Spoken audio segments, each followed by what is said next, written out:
All right, everybody. Welcome to Crime Family TV, man. Go to that YouTube channel, Crime Family TV Official and Crime Family TV. And like and subscribe to the channel, hit the notification bell. Go to my cousin Sir Tones, YouTube, Instagram, Facebook, Curtis Sir Tones on Facebook. Y'all go hit him up, man.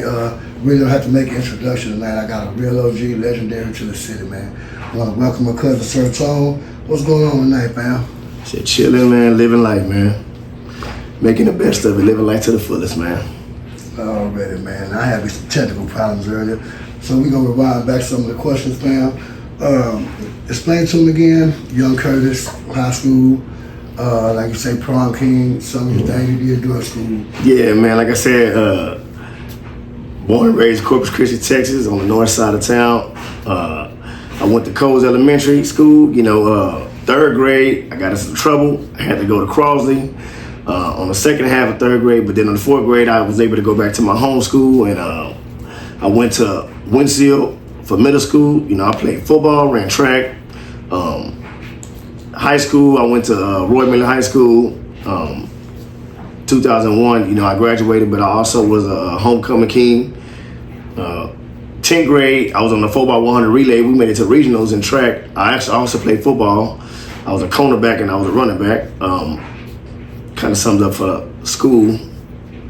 Like I said, the early childhood, we lived in off of Oasis, and it was my mama, me, my sister Stephanie. It was my Aunt Weena, cousin Tamika, cousin Bubba. It was Rodney Coates, Deanna Escamilla, they mama. We all lived in the same project because they was all cool until they started bumping heads and they went their own way. My mama got my Aunt Weenie to go to Young Street. Mama went to Tanner, and Ida went her own way. But yeah, that's where we started. The 11th Project, 1631 Tanner Street. Oh, man. And that's the trip, because Deanna and Rodney is Tasha's brothers and sisters, lady. You know what I'm saying? That's the trip. So everything's so close now. Okay, fam. Now, you said Coles and Winfield. I'm going to give you two names and you describe that person to me, man. Coles, I'm going to say Miss Perry. Oh, Miss Perry. Miss Perry, cool. Miss Perry was actually my 5th grade teacher, Wanda Perry. Yeah, Miss Perry, hey, she was stern. She didn't play no games, but at the same time, she was loving, respectful, and she always made sure you was attentive. And she took care of us, man. Like, make sure, it was some respect, and she made sure that you understood. And then also she attended, I'm trying to think of that Methodist church. By the funeral home? Yeah, I can't remember. I can't think of it. Was it Holy Cross? No, it wasn't Holy Cross, was it? No. I know what you're talking about, right across from the funeral home. Yeah, but she was attending that too. So yeah. I also got to see her sometime at church. So yeah. And I never met her, but I heard so many stories about Miss Perry. Yeah, Miss Perry, and like I said, Miss Perry actually got her last name through marriage, because it's some other sets of Perrys that's from the West. Yeah. So she connected on that team. She's not related to us, but yeah, she was a sweet lady.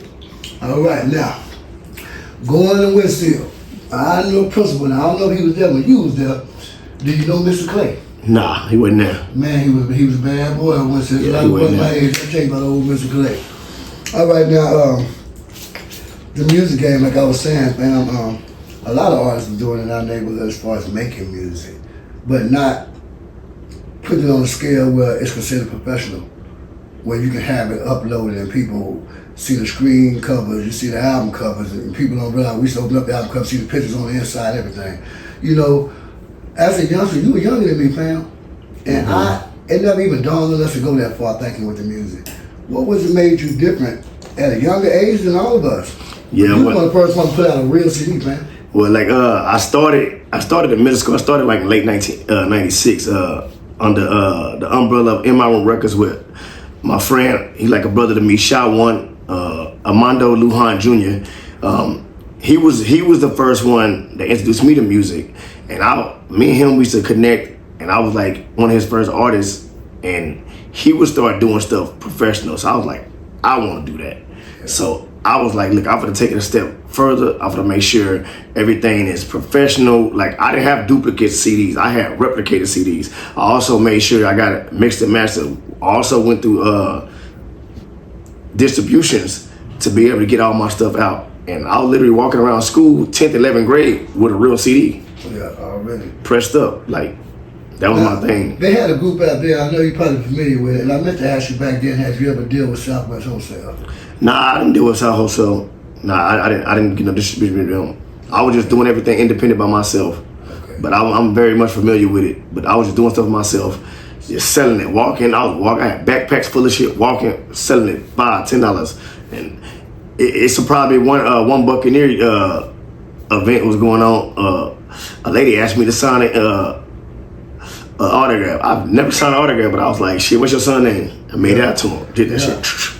Yeah, a lady did me and Javon like that one time at the ice cream man video shoot. Yeah, that shit made my day. The first time it made your day, yeah. Like, you want my autograph? Yeah. Like, yeah, me and Creed did a video downtown and the crowd was like, we want your autograph when they finish. It make you feel good, you know what I'm saying? I understand that feeling. All right, now, as far as the music, when you started, who were some of the idols you looked up to? Shit, truth be told, shit, you and Creon, I was crunk, man. Like that one song you had, I'm a fat man. Yeah, he said, on the black side, right here on the, no, that shit go, I'm a black bleeder, baby. That's my shit. You're my day. That was my shit. I was like, I used to hear y'all, I was like, I want to fuck one. Like, I was like, play y'all shit. I'm like, I want to do that shit.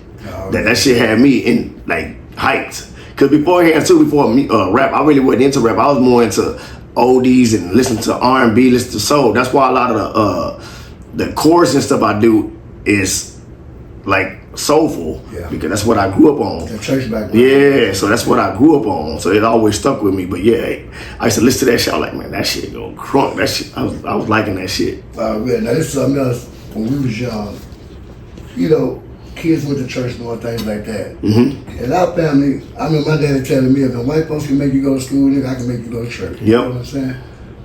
What was it like, just your experiences with God as a youngster, you know, how it was brought to you?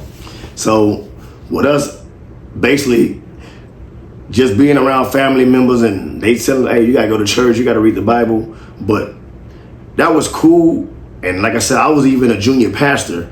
But the thing is, to me, when I came into myself, I want to learn stuff for myself. So my whole way of is reteaching of what people taught me. I want to have a connection with myself to find out the inner me, for me to know that God is within me.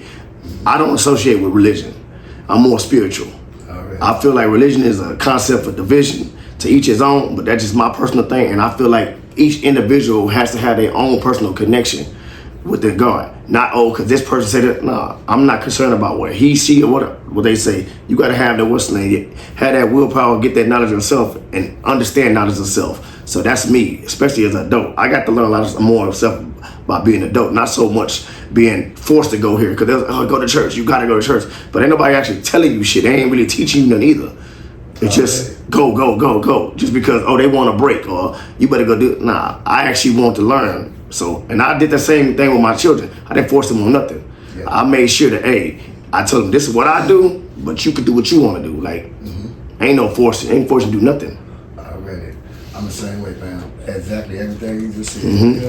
Saying, I want to experience this for myself. This is going to be my experience with God. I'm not going to let nobody control my experience with God. Already.